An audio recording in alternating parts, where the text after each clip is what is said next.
She was left alone on a Christmas blind date until a little girl sat down and changed everything. Snow drifted lazily through the streets of Denver, swirling in the glow of Christmas lights that flickered on store windows and street lamps. The air was crisp, brittle, filled with the soft hush of falling snow. Inside the upscale restaurant, Aspen Ridge, warm light spilled across polished wood floors and candlelit tables. The faint melody of a holiday piano floated through the air. Claire Dawson slipped into the restaurant, her breath shallow, cheeks rosy from the cold. She wore a soft green dress that clung gently to her frame, simple, unpretentious, not flashy. Her long, golden hair fell in loose curls along her shoulders. She had taken care choosing this outfit. It wasn't expensive, but she hoped it would be enough. Claire had worked long hours at the local supermarket as a cashier. She saved each paycheck carefully, rarely buying anything new for herself. When her closest friend suggested a blind date for Christmas Eve, Claire hesitated, but agreed. Maybe this was her small chance to step out of her comfort zone. Maybe a moment of hope. She scanned the restaurant, looking for her date. The place was elegant, polished silverware, crisp linen napkins, and hushed conversations dripping with wealth and privilege. She tucked her hands under the table, trying to look calm as the door opened. Bryce Carter strode in, tall, elegantly dressed, confidence radiating with each step. His eyes locked on Claire, appraising with a cool detachment from head to toe. Claire's heart fluttered, then sank a little. His gaze felt heavy. When he sat down and asked what she did for a living, she hesitated, then said quietly, "I work as a cashier." A cold, short laugh escaped him. "A cashier? I thought maybe you worked in something creative, not a common job like that." He emphasized the last words, as if they carried all the weight. Claire's cheeks burned. She forced a polite smile and nodded, refusing to let tears show. She fumbled with the menu as the waiter appeared. Bryce barely glanced at the options, then waved him away. "You know what?"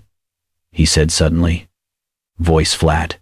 "I'm sorry, but I don't think this is going to work." Claire's fingers tightened on the menu. The table seemed to shrink. She barely heard him finish. "I have nothing against poor people. It's just we're not in the same class." With that, he stood up, gently placed his napkin back on the table, and walked off, leaving Claire alone. The chair scraped the floor, heads turned, whispers rose softly. She swallowed, muscles tense. For a second, everything stilled. Then, the glass door whispered closed behind him. The sound reverberated through the golden-lit room, cruel and sharp. Claire fumbled, eyes fixed on the flickering candle. The warmth of the restaurant felt hollow now. She realized in that moment, she had been abandoned. On Christmas Eve, in a place meant for joy. People at nearby tables looked up, some with startled eyes, others with pity. A few averted their gaze, shifting uncomfortably. Claire felt their pity like a weight, unwanted, sharp, humiliating. She wished she could disappear.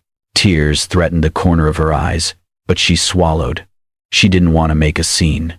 She didn't want anyone's pity. She just sat there, shoulders trembling, dress stiff against the cold air of the restaurant. Her name was Claire Dawson. She had come hoping for warmth, maybe even companionship. What she found instead was cold rejection. Alone on Christmas, exactly like the headline promised, and outside, the snow continued to fall, gentle, unrelenting, as though the world didn't care who was left behind. Claire kept her eyes down, pretending to study the menu, though the words blurred beneath her tears. Her fingers trembled as she reached for her water glass, but it slipped slightly, knocking against the table. A sharp splash echoed louder than she expected. A few drops soaked into the napkin. She clenched her jaw and blinked fast. She would not cry here. Not in front of all these strangers. Just as she tried to steady her hands again, a small voice broke through the noise around her.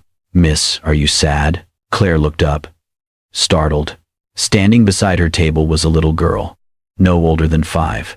Her brown hair curled in soft waves around her face, and she wore a red sparkly dress with matching tights and tiny black shoes.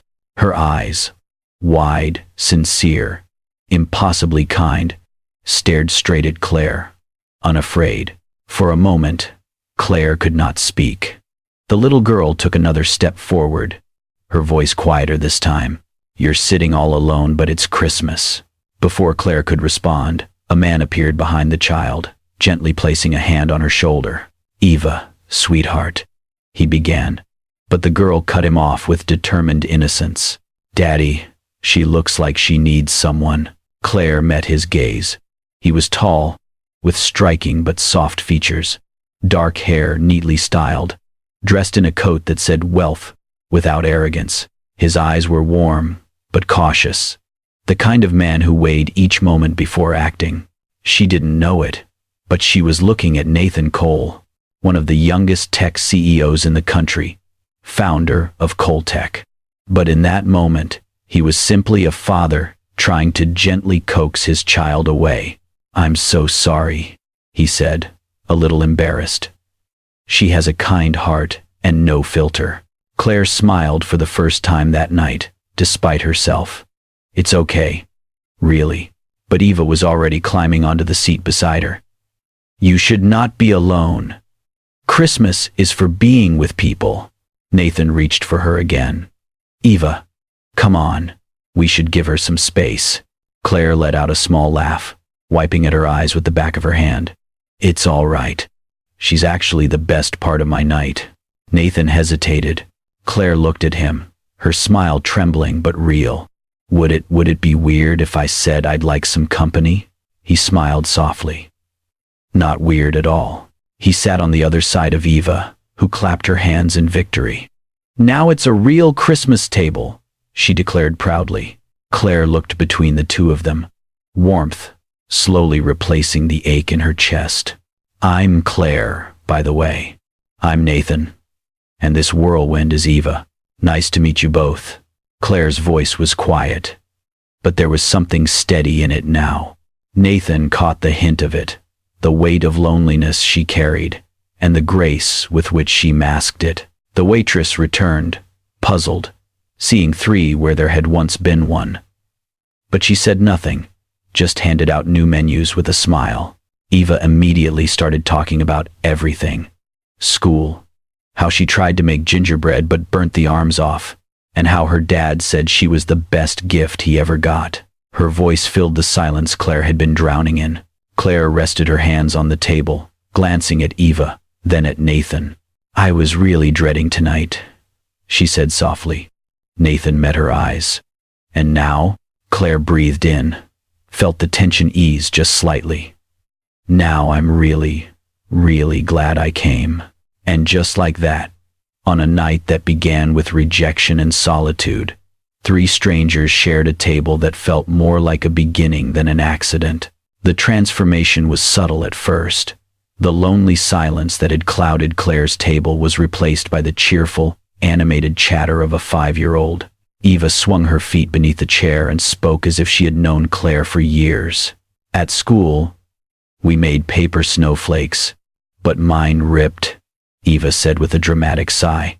"But Miss Lindsay said it was still the prettiest." Nathan listened with quiet amusement, nodding along. Claire found herself smiling, really smiling, for the first time that night.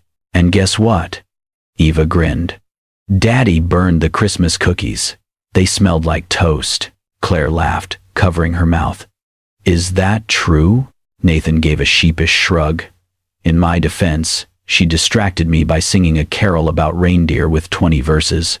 As Eva giggled, Nathan subtly reached over and adjusted Claire's chair, pulling it in closer to the table without a word, just enough so she would be comfortable. A moment later, when he noticed her blinking rapidly, he placed a neatly folded napkin in front of her, not making a fuss, not calling attention. Claire gave him a quick, thankful glance. When a waiter came by, eyeing Claire with thinly veiled pity, Nathan's quiet presence shifted. He looked the server straight in the eye and smiled at Claire with such genuine warmth and respect that the waiter's expression faltered. Whatever assumptions he had made, they didn't survive the moment. The food arrived, and the table filled with warmth: roasted chicken, creamy potatoes, and soft rolls. Eva took a bite, then carefully picked up a piece of chicken with her tiny fork and placed it on Claire's plate. "You can have mine," she said proudly. "Because you're nice. And nice people should eat chicken." Claire froze for a moment, then gave her the kind of smile that trembled just a little too much. Nathan watched the exchange quietly. When Claire looked up at him, he held her gaze, and something softened in him. Not pity, but recognition. As the meal went on, Claire found herself speaking. She told them, haltingly, about Bryce. He walked in, took one look at me, and left. Said we weren't in the same class. Nathan's jaw clenched, his fork pausing mid-air. "Sounds like someone with no class at all," he said bluntly. Claire let out a small laugh, though her voice caught. "It's funny. I almost didn't come tonight. But my best friend said maybe, something unexpected could happen." Eva, who had been munching quietly, suddenly asked, "Miss Claire, do you want a family?" Claire blinked. "I what?" Eva tilted her head. "Because you look like someone who needs a hug." Claire's lips parted, but no words came. Her eyes welled up as her hand went to her mouth. A tear slipped down her cheek. Fast, followed by another. Nathan turned his face slightly, giving her privacy. But his eyes lingered on the way Claire cradled the napkin, trying not to sob in front of a child. Claire laughed through her tears, then shook her head. "You're very wise for someone who's 5. Eva beamed. "I know. Daddy tells me that too." Claire nodded, her voice still shaky. "Well, he's right." Nathan met her gaze again, this time with a softness that was no longer cautious. Something had shifted, not because of romance, not yet, but because something real had been born at that table. Connection. No more glances of pity. No more one-sided conversations. For the first time, in a long time, Claire felt seen.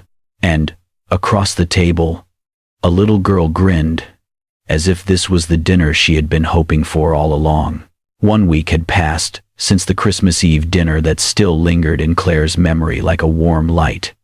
She had returned to her usual shifts at Evergreen Market, standing behind the register with a smile she had practiced for years. Yet no matter how many customers passed or how many receipts printed, a quiet ache rested in her chest. A soft, persistent echo of laughter from a little girl in red and the calm, steady voice of a man who had made her feel seen. She kept telling herself it was just a moment, a sweet, fleeting night that would never return.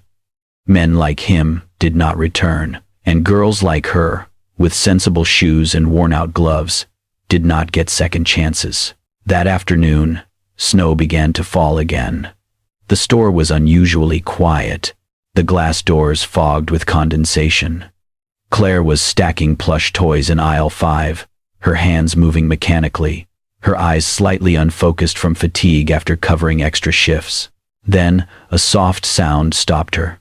A quiet, hiccuping sob from the far end of the aisle. She looked up and saw a small figure sitting on the cold floor. A girl in a red, glittering dress, with chestnut curls and trembling shoulders. Claire's heart jumped. It was her, the same little girl. Claire moved quickly, but gently toward her, kneeling beside her. "What's wrong, sweetheart?" she asked softly. The girl lifted her tear-filled eyes. "I dropped my bunny. He's cold. I can't find him," she said, her voice shaking. Her arms wrapped around her knees, and her whole body seemed so small, so afraid. Claire didn't hesitate.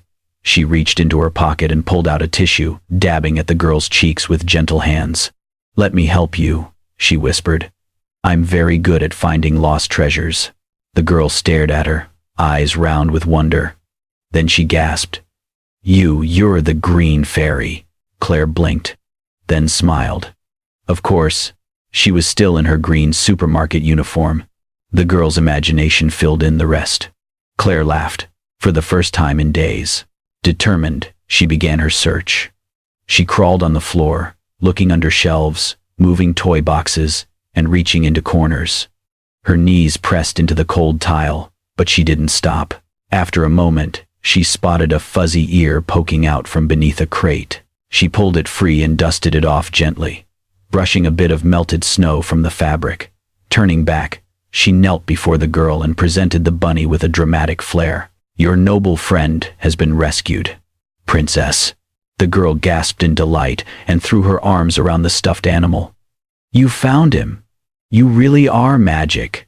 Claire felt the warmth of the child's embrace as she leaned in for a quick hug, one so instinctive it caught her by surprise. Then a voice called out softly from behind them. "Claire?" She turned and saw him. Nathan stood just around the corner, a shopping cart half full by his side. His eyes were wide, first with concern, then relief, and finally, something else, something gentler. He walked forward slowly. Instead of scolding, he knelt down beside his daughter, pulled her into his arms, and smoothed her hair. "I was looking for you, sweetheart. You scared me." Then he looked at Claire. "Thank you," he said, with deep sincerity. Again, Claire blushed, unsure what to say. Her heart pounded a little faster. Before she could speak, the girl tugged her father's sleeve. "Daddy, it's her. The green fairy. She found Mr. Bunny again." Nathan chuckled, his eyes softening. "The green fairy, huh?" Then he looked back at Claire. "I was going to say something simple like, thank you, but would it be too much to invite you for a cup of hot cocoa?" His voice was warm, without pressure. There was no CEO formality, no airs. Just a man offering something kind. Claire hesitated, but the girl leaned close, clasped her hand, and gave her the biggest eyes imaginable. "Please come, Miss Green Fairy." Claire laughed again. How could she say no? She nodded. As they walked together toward the checkout, Nathan said quietly, "Funny thing, I didn't think we'd meet again, but maybe the universe had other plans." Claire looked down, her cheeks pink. Outside, the snow was falling softly, and as the doors opened with a hiss of warm air, the three of them stepped into the winter evening, not as strangers, but as something that had yet to find its name. The Cocoa Cafe at the end of the street was small, tucked between a bookstore and a florist, with warm lights glowing through frosted windows. Nathan opened the door, holding it for Claire and Eva as they stepped into the cozy warmth. The scent of melted chocolate and spices wrapped around them like a blanket. Eva's eyes lit up, but Claire hesitated. The place was charming, too charming. The wooden tables, the hand-painted mugs, the shelves of books. It all felt like a different world. She adjusted her supermarket uniform jacket, trying to shrink into herself. Nathan noticed. Without saying much, he pulled a soft olive-colored scarf from his coat pocket and handed it to her. "This would look great on you. And it'll keep you warm?" Claire blinked. She took the scarf slowly, almost afraid of ruining it with her touch. But when she wrapped it around her shoulders, it felt like something more than fabric. It felt like being seen. They found a table by the window. Claire sat near the edge, unsure, while Eva climbed easily onto the cushioned bench and leaned her small head against Claire's side without hesitation. "You smell like cinnamon," the girl mumbled. Claire laughed, a sound that surprised even herself. Nathan looked over, and his smile softened at the sight of the two of them. For a moment, he didn't say anything. He just watched. Then, over mugs of hot cocoa topped with whipped cream and a dusting of cinnamon, Nathan began to talk. His voice was even, calm, not dramatic, but honest. He told Claire about his late wife, Ava, about how she had been working late the night of the accident, and how he had stayed in the office a little too long, caught up in a $1 million deal. By the time he reached her hospital room, it was already too late. Claire listened without interrupting. Her hands cupped the warm mug, but her eyes never left his. "I've spent every day since trying to be enough for our daughter," Nathan said softly, "and wondering if I could have done more." He didn't ask for pity. He didn't wallow. He simply shared. Claire shifted slightly, the scarf brushing her collarbone. Then she spoke too, haltingly at first. She talked about working hard, about always being the one people overlooked. She admitted, almost in a whisper, that sometimes she felt like her life had passed her by without anyone really seeing her.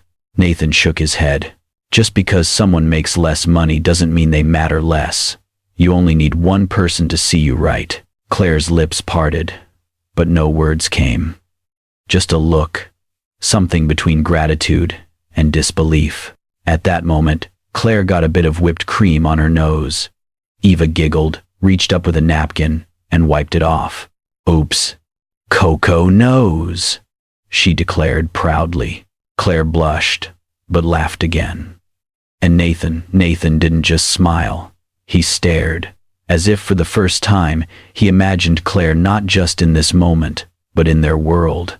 Later, when the cocoa cups were empty and the warmth of the cafe lingered on their skin, Nathan offered to drive Claire home. She declined politely. The supermarket was close, and she didn't want coworkers seeing her stepping out of a luxury car. Nathan didn't argue. Instead, he walked with them to the entrance of the store.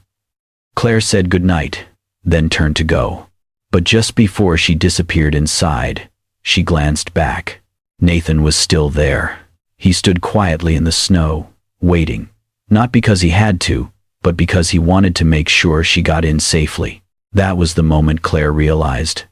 This wasn't just a rich man. This was a kind man. The whispers started on a Thursday. Eva was restocking shelves when she noticed two co-workers glancing her way, then turning to each other with smirks. A customer, a regular who read too many business magazines, had seen her talking to Nathan the day before and recognized him immediately. "That's Nathan Cole," the woman had whispered. "The tech CEO. I saw him leave with the cashier girl. What's going on there?" It spread quickly. By lunch, the gossip had grown cruel. "Guess being sweet gets you a billionaire. Maybe I should flirt in the cocoa aisle too." Eva heard it all. Every snide comment behind her back felt like a pinprick to her pride. She kept her head down, but shame clung to her like static. She stopped replying to Nathan's texts. She ignored his lunch invitation. When he called, she stared at the screen until it stopped ringing. In her mind, she told herself it was for the best. People like him didn't belong in lives like hers. They might visit. They might mean well. But they didn't stay. Nathan, for his part, didn't push. He sent only one message. "I don't want to make you feel pressured. When you're ready, I'll be here." Then came the unexpected visitor. That Saturday, Eva was organizing receipts at the service counter when a familiar voice rang out across the store. "Miss Greenferry." Eva looked up. Claire was running toward her, arms wide, cheeks red from the cold. "Do you not like me anymore?" the little girl asked, stopping just short of her. "You didn't come back." Something in Eva cracked. Right there, under the flickering overhead lights and the cold glances of coworkers, her eyes welled with tears. She dropped to her knees and hugged Claire tightly. "I missed you," she whispered. "So much." Nathan appeared moments later, scanning the store until he found them. When he stepped forward, one of Eva's coworkers snorted. "Must be nice. Some of us actually have to work to get ahead." The words were sharp, meant to humiliate. But Nathan didn't respond with authority or anger. He simply looked at the employee and said calmly, "She's one of the kindest, most grounded people I've ever met. If more places had someone like her, the world would be a much better place." The store went quiet, utterly quiet. No one laughed. No one added anything. Eva, stunned, turned to Nathan with wide eyes. He gave her a gentle smile, then looked down at Claire. "Ready to go?" Eva finished her shift in silence. But something had changed. Not just around her, but within her. Later that night, in the staff break room, she found Nathan waiting just outside. "I'm scared," she admitted softly. "Scared I'm not enough, that I'm too small for your world." Nathan stepped closer, not with grandeur, but with gentleness. "My family doesn't need glitter. We need heart. Claire needs someone who hugs her tight, not someone with a luxury car. And me, I just need someone who means it. Eva's voice cracked. I do. I mean it. She leaned her head onto his shoulder, finally letting herself believe that maybe, just maybe, this was real. That kindness could be enough. That love could look like this. Nathan's home was just as Eva imagined it might be, elegant, modern, yet quietly lived in. Not a showroom, but a place where life happened. Framed photos lined the hallway. Claire grinning in oversized rain boots. A smiling woman with chestnut hair. Ava, holding Claire as a baby. A picture of the three of them at a beach, with Nathan's hand protectively on Ava's back. It was Ava's home too. Nathan had called it a family day. Eva had hesitated before accepting, understanding without being told that this wasn't just an invitation. It was a turning point. Claire grabbed her hand the moment she arrived. Come see the secret room. The secret room, it turned out, was a converted guest room painted in soft yellow, filled with toys, plush animals, and shelves of picture books. Eva knelt down, taking it all in. Claire proudly presented her a drawing. Crayon lines bright and shaky. 3 figures holding hands under a Christmas tree. That's you, Claire said, pointing at the woman with yellow hair. That's me, and that's Daddy. We're having cookies. Eva blinked back tears. It's beautiful, sweetheart. In the living room, Nathan handed her a small box. She looked at him, unsure. Not jewelry. He smiled. Just something that matters. Inside was a handmade card. On the front, a child's handwriting. Kolam namin vui home. You make our home happier. Claire had written it, but Nathan had saved it, wrapped it, and given it to her like a gift of belonging. Eva's heart swelled. For the first time, the invisible wall of class, of not enough, didn't seem so tall, but not everyone felt the same. Eva, this is my mother, Helen, Nathan said later, as a poised older woman stepped through the door. Her coat was pristine, her smile polite but cool. I've heard about you, Helen said, eyes assessing. And I can see Claire's fond of you. Her voice softened slightly, but the steel returned quickly. But tell me, are you truly ready to be a mother to a child whose mother you've never met? Who might always carry someone else in her heart? Eva froze. The words weren't loud, but they sliced deep. She didn't answer. Not because she didn't want to, but because anything she said would feel defensive, small. Nathan stepped forward. His voice was calm, but firm. Mom, I haven't felt this kind of peace in 3 years. If you love me, please let me choose what makes me whole again. Let Eva be part of that choice. Helen's lips parted as if to argue, but then she closed them. She didn't agree. Not yet. But she didn't object again either. That night, Eva stayed for dinner. Afterward, Claire grew sleepy and crawled into Eva's lap. Eva didn't move. When the little girl drifted off, she adjusted a throw blanket and held her close, brushing back a lock of hair from Claire's forehead. Nathan stood in the doorway, watching. No grand speeches, no need for declarations. In that simple, quiet image, Eva holding his daughter like she had always belonged, Nathan knew. This wasn't just someone he cared for. This was someone he wanted to stay. The reservation was under Cole. Nathan Cole. Aspen Ridge looked exactly as Eva remembered it. Grand, elegant, and gleaming with candlelight. The walls still shimmered with gold accents. The air still smelled faintly of rosemary and wine, and the sound of clinking glasses echoed gently, like distant chimes. But this time, something was different.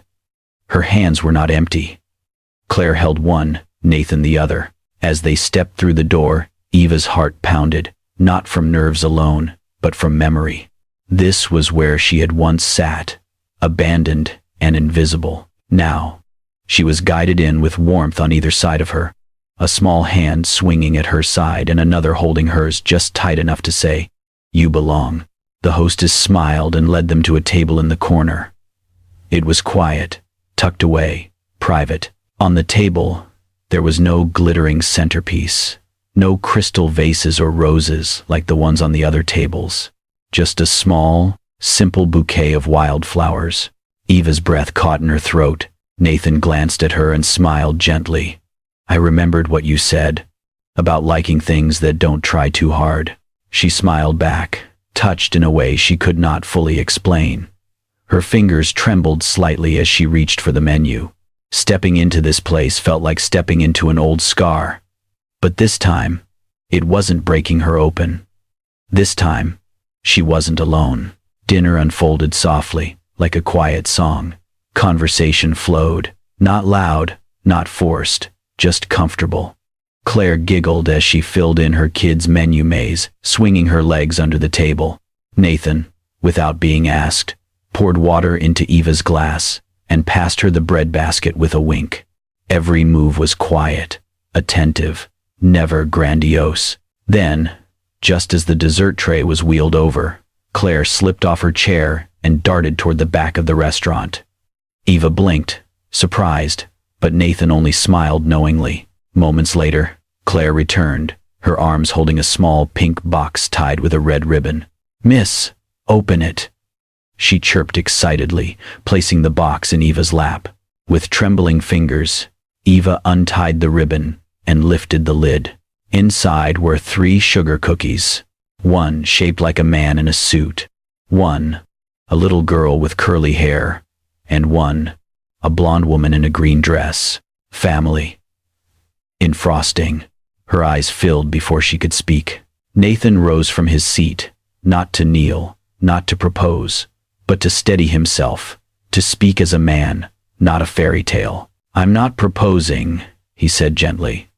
"Not yet. I just want you to know. You turned an empty house into the warmest place I've ever known." Eva's throat closed. Her lips parted, but no words came. Claire walked over, small arms wrapping around Eva's leg. She leaned in close and whispered, "Can you stay with us?" That was all it took. Tears slipped silently down Eva's cheeks. She crouched, arms sweeping the little girl into a hug, face buried in the softness of Claire's hair. Her heart was too full, too raw, too ready. At that moment, a figure stepped through the entrance. Helen. She paused for a long breath, watching. Her expression was unreadable at first, but then her shoulders softened. "I was wrong," she said, voice lower, slower. "I see it now. The same thing I once saw in Ava. Kindness, not pedigree, not perfection, just someone who loves." She turned to her son, then to Eva. "If my son chooses you, I won't stand in the way." Eva's tears came harder as Nathan stepped closer, wrapping both her and Claire in his arms. That night, the 3 walked out of Aspen Ridge into softly falling snow. No pity. No shame. Only the warmth of fingers interlaced, a child's head resting on a shoulder, and a quiet joy that wrapped around them like a blanket. As they reached the car, Claire kissed Eva's cheek and whispered, "I have a mommy now." Eva smiled through tears. "And I have a daughter." They drove home under a sky full of snow, no longer strangers at a dinner table, but a family, unexpected, imperfect, and real. Thank you for joining us on this heartfelt journey of unexpected love, healing, and second chances. She was left alone, on a Christmas blind date, until a little girl sat down and changed everything. Reminds us that family isn't always about blood. Sometimes, it's about who chooses to stay. If this story warmed your heart, brought a tear to your eye, or simply made you believe in kindness again, don't forget to like, comment, and subscribe to Kindness and Love Tales for more soul-touching stories that celebrate love in all its beautiful forms.